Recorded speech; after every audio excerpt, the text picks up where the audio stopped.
Hello, Aquarius, Sun, Rising, and Venus signs. Kamusta kayo? Sana po ay nasa mabuti kayong kalagayan. Welcome back po sa Star Tarot. At kung bago po kayo rito, welcome din po kayo, no? At please subscribe, like, share my videos if nagustuhan ninyo. Thank you. So, yung reading natin, titingnan natin dito yung mga messages and energies na surrounding you in September. At ang first message po ninyo is Penguin, the period of darkness that you've been experiencing is now passing. So, napakaganda, diba? Napaka-optimistic ng energy ng mensaheng ito para sa iyo. Kung ano man ang mga problema pinagdadaanan ninyo, chaotic situation na maaaring pinagdadaanan ninyo recently, that is going to pass na, no? Madilipas na yan, it's because masusolusyonan mo na ito. Makakalabas ka na sa sitwasyon na to at you will find a way out, no? Out from this, darkness. Kaya napakaganda. Congrats. So, tingnan natin kung ano pa ang messages para sa'yo. Aquarius. Maraming salamat pala no sa nakapag-subscribe na sa aking channel, and if you haven't subscribed yet, subscribe na po kayo. Remain positive, okay? Remain positive. Kung ano man ang pinagdadaanan, hirap, obstacles, or problema ng iba sa inyo dito, Aquarius, huwag kayong sumuko, wag kayong mag-give up, no? Remain positive kasi tulad ng sinabi dito, it will pass, no? Lilipas din yan, no? Mahahanap po din ng solusyon. Kaya, remain positive. Do not entertain any negativity. Okay? Kasi, always remember, like kung sinasabi ito, no?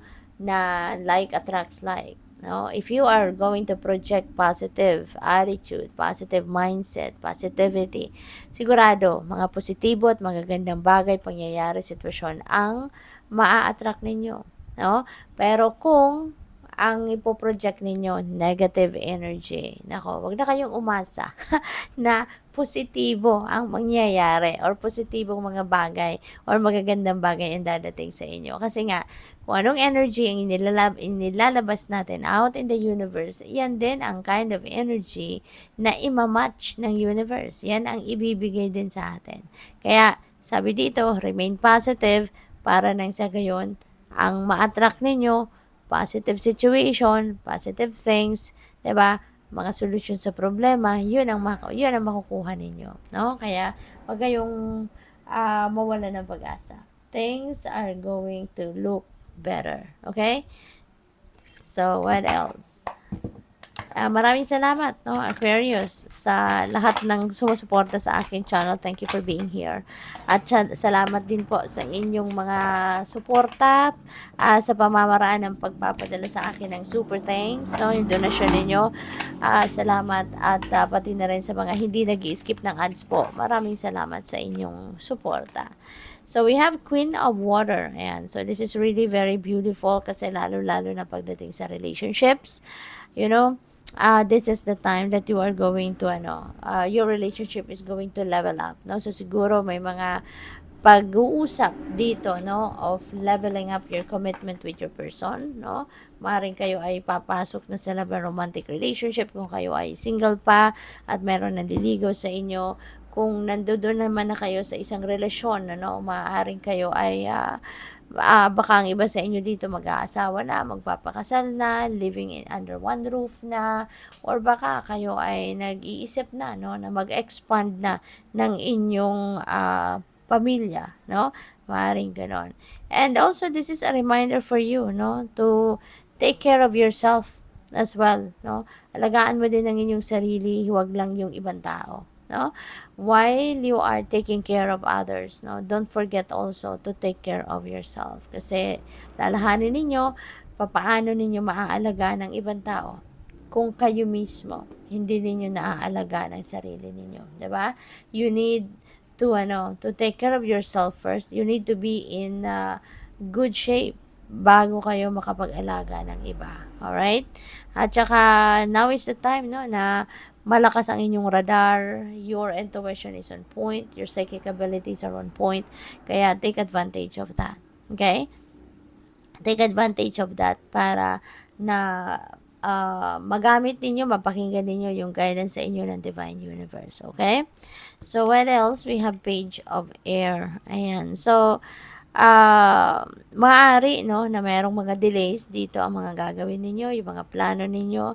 So, maybe may kailangan kayong baguhin, baka kailangan ninyong mag-adjust ng plano ninyo, timeline, yung mga ganon, ano. So, kailangan na isipin ninyong mabuti, no, yung mga movement na gagawin ninyo sa ngayon. We have lovers. Ayan. So, lovers energy is really beautiful energy.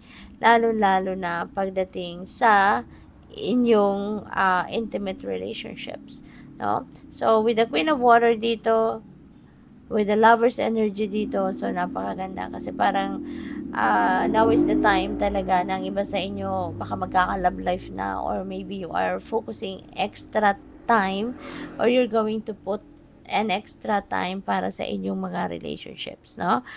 Pwedeng meron ditong mga important decisions, no, na kailangan ninyong gawin related sa inyong relationship. Maaring papasok na ba ako sa relasyon? Handa na ba ako? 'Di ba? Handa na ba akong magpakasal? Handa na ba akong mag-settle down in marriage? Siguro may mga ganon, ano, ang iba sa inyo na sitwasyon na yun ang pag-iisipan ninyo. Yun ang pagdedesisyonan. We have awakening. Look at things, no, from a different perspective. Kasi baka dito mag-come up kayo ng mas magandang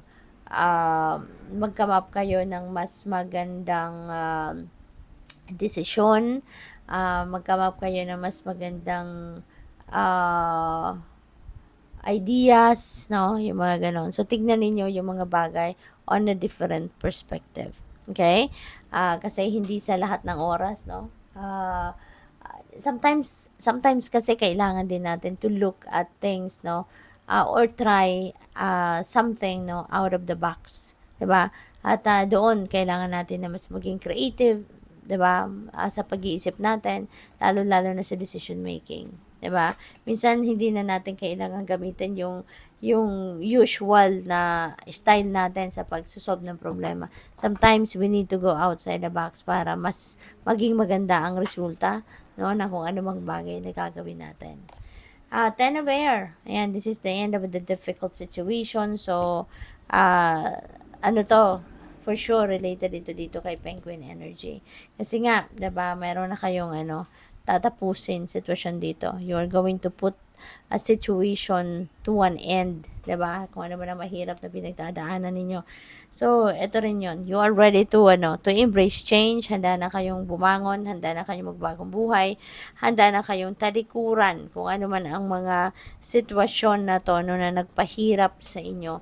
Kasi parang magigising na kayo sa katotohanan ngayon na tama na, 'di ba?